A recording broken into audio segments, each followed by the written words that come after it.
অনেক সময় একটা গুলিয়ে দেওয়ার প্রক্রিয়া চলছে যে আগেও তো এসআইআর হয়েছে।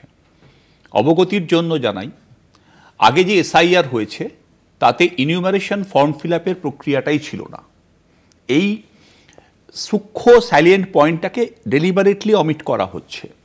ওনাসটা ফেলে দেওয়া হয়েছে নাগরিকত্ব প্রমাণের সেই লোকটির ঘাড়ে যে লোকটি দিন আনে দিন খায়, আদিবাসী মানুষ, প্রান্তিক মানুষ, সংখ্যালঘু মানুষ, তাদেরকে বাধ্য করো কি করতে না, একটা খুব শর্ট ডিউরেশন দাও, মিশন ইম্পসিবল করে তোলো বিষয়টাকে, করে তুলে তাদের মধ্যে যদি তারা কেউ দিতে না পারে তাকে কেটে বাদ দিয়ে দাও।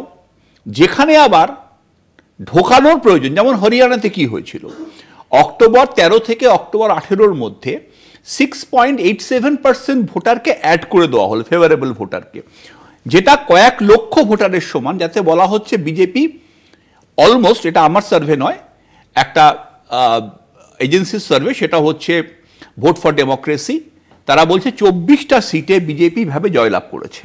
ঠিক আছে। দ্বিতীয় কথা হচ্ছে, গতকাল সত্যেন্দ্র যাদব, একজন পলিটিক্যাল অ্যাক্টিভিস্ট, তিনি যোগেন্দ্র যাদব তিনি পৌঁছে গেছিলেন সুপ্রিম কোর্টে দুজন মৃত ভোটারকে নিয়ে। সে মৃত ভোটারদেরকে উনি কোথাও সেন্সেশনালাইজ করেননি, উনি পরিষ্কার মহামান্য আদালতের সামনে হাজির করে বলছেন এই হচ্ছে আপনার অ্যাকিউরেসি বা এই হচ্ছে আপনার নিখুঁত প্রক্রিয়া, যে প্রক্রিয়ার মাধ্যমে আপনি একটা দেশের গণতন্ত্রকে ঠিক করছেন, যে প্রক্রিয়ার মাধ্যমে। অঙ্কনরা বলছে যে আপনাদের এখানেও মৃত ভোটার এসে ভোট দিয়ে যায়। দাঁড়ান, আমি আসছি সেখানেই। পয়েন্টটা হচ্ছে যে সেই মানুষগুলোকে ডিক্লেয়ার করা, আপনি উল্টোটা বললেন, সেই মানুষগুলোকে দেখানো হয়েছে মৃত ভোটার বলে তাদের নামটা বাদ দেওয়া হয়েছে।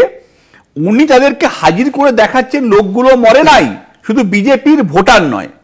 তৃতীয় অস্বচ্ছতার কথা তুলে ধরি, সুপ্রিম কোর্ট নিজেও বিস্ময় প্রকাশ করেছে যে প্রথম কথা, এত টেকনোলজি যেখানে এগিয়ে গেছে, আজ পর্যন্ত ভোটার তালিকা ডিজিটাইজ করা যায়নি বা পাবলিশ হয়নি, ডিজিটাইজ করলো। দুই, সব থেকে ইম্পর্টেন্ট, আপনার ধরেন আপনার, আমার, ওনার বা ওনার যে কারোর নাম কমিশন বাদ দিয়েছে, 65 লক্ষ লোককে বাদ দিয়েছে, 35 লক্ষ মহিলা, 21 লক্ষ হচ্ছে পুরুষ।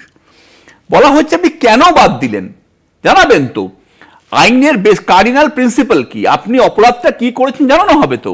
না, আমি আপনাকে জানাতে বাধ্য নই। এখানেই তৈরি হয়েছে ট্রাস্ট ডেফিসিট। কি লুকোচ্ছেন কার্পেটের তলায়?